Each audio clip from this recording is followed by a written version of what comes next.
Today we will analyze the summary of the short story, The Collector of the Treasure.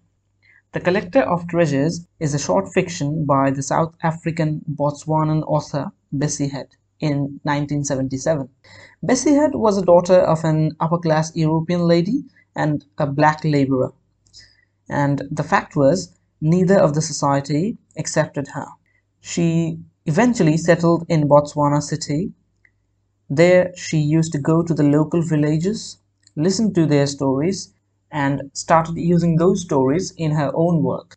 Bessie basically wrote about identity crisis, marginalization of black African people. This story, The Collector of Treasures, is written under the popular literary genre of post-colonial literature. The story centers around the subjugation of women within marriage. First of all, let me introduce you with the characters. Dikeledi Mokopi, the protagonist of the story. She has 3 sons.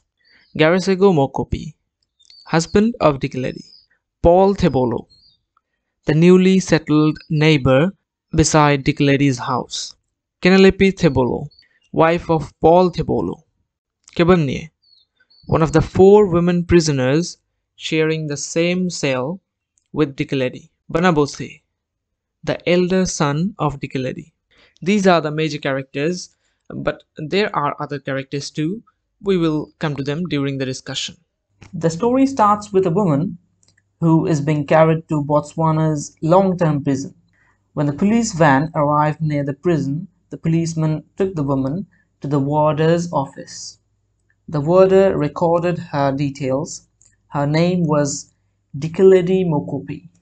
She is charged with the murder of her husband and is life sentenced. Inside the prison, she met other 4 women who committed the same crime. So, the lady warder told Dikeledi that she will have a good company inside. Through introduction with the other 4 prisoners, we come to know that Dikeledi is from Puling City. Next morning, while they were having their breakfast inside the prison, the 4 women were introduced there. One of them was Kebanye, who introduced others. Then Kebanye asked why Dikeledi has such a sad name. She replied that when she was born, her father died, and she was named after her mother's tears. When Kebanye asked Dikeledi if she feels sorry for what she had committed, she said, "Not really." Then Kebanye asked, how did she kill her husband? She wanted to know about the process of killing. Dikeledi answered, by cutting his private parts. And Kebanye also replied at that time that she also did it with a razor blade. Then she started describing how her husband used to beat her and used her like a sex toy. He used to kick her between the legs. Her husband was an education officer. Every year, he used to suspend teachers for making schoolgirls pregnant. But he himself also used to do that. That was why Kebanye killed her husband. Dikeledi was an artist who could knit, sew, and make baskets. The other prisoners used to look at her with great interest when she used to knit those things inside the prison. She had 3 sons who are in good care now. 2 kinds of men are there in Botswana City. The first kind of men was evil. They were like village dogs chasing the bitches. They move around in packs of 5 or 4. They think that they are the only penis in the world, and they do not look after their own children. They are the cause of family breakdown. These men were destroyed even more, when the white men came and took their land and made them work on the mines of South Africa. When the independence came, these men got worse, not better. Dikeledi's husband Garisego Mokopi was such kind of man. Before independence, he used to earn 50 rand a month. But after independence, his salary was up to 200 rand a month. With these lot of money, he used to drink and sleep with other women.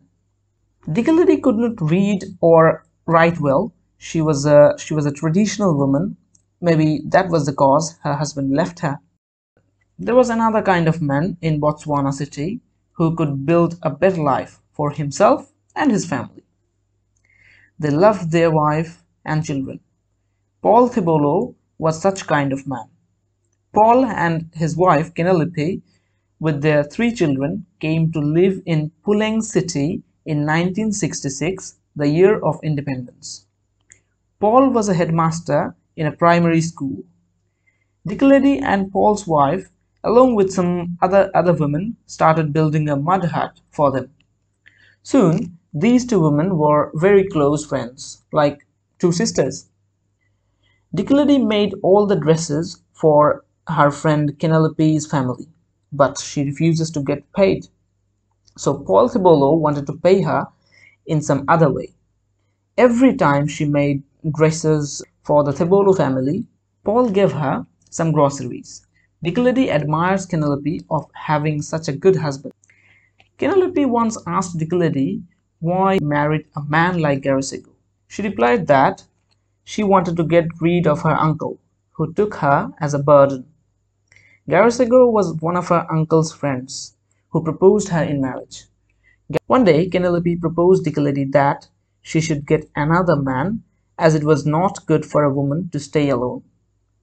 She replied that in her life everything is going straight. She doesn't want any intervention in her life. Dicklady thinks that another man means only sex and assault. Then, all of a sudden, Penelope made an offer to Dicklady that she can offer her own husband for lovemaking. She would do it as Dicklady was her best friend. Also, she says that Dicklady has no need to worry about getting pregnant because Paul will take care of it. Dicklady refused such kind of gift. When Paul came to know about this, he just laughed and laughed. After some months, Penelope has to go through a miscarriage and she was in hospital. Dicklady used to do all her household works during that time. In this way, 8 years have passed. The relationship of Dicklady with Thibolo family is intact. Dicklady's elder son, Banabothe, has passed the primary school with grade A, and now 85 rand is needed to admit him to a secondary school. But Dicklady only managed 65 rand. For the other 20, she went to Garasego's office as Banabothe was his son also. Dicklady came to know that during these days, Garasego is staying with a married woman with her children. Garasego sarcastically told Dicklady that he will not help her.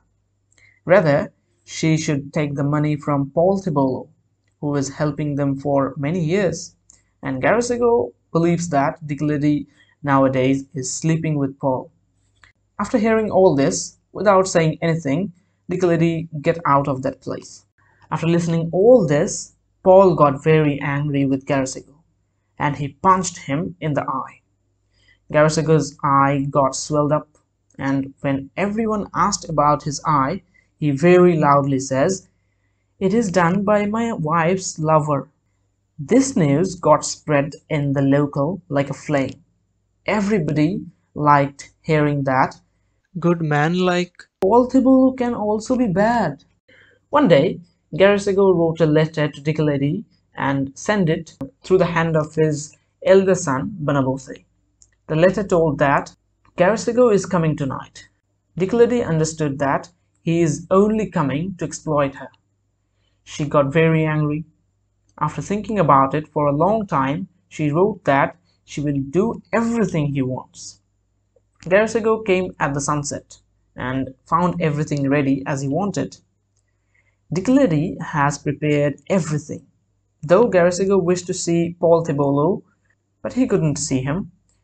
Dicklady thought even if now Garasego shows any sympathy for his children, she would not do what she has decided to do.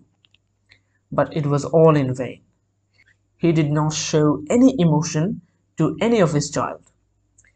When the children fall asleep, Dicklady went to her own room where she found Garasego in a deep sleep and was naked. Immediately she decided what to do and took out the large knife, which she sharpened that afternoon. Nicolette held Garasego's penis in her hand, and with a sudden stroke cut it off. Blood spattered across the bed. Garasego screamed and screamed in pain. Nicolette stood like a statue, watching him closely till his body was silent. Banabose came hurriedly. Seeing his mother's face, he was frightened. Nicolette told Banabose that she had killed his father, then told him to call the police. Paul and Penelope also heard the scream, and they came. Seeing the bloody scene, Penelope screamed and ran out. Paul, after a long time, told Nicolette not to worry about her children, because he will take care of their secondary education. And in this way, the story ends.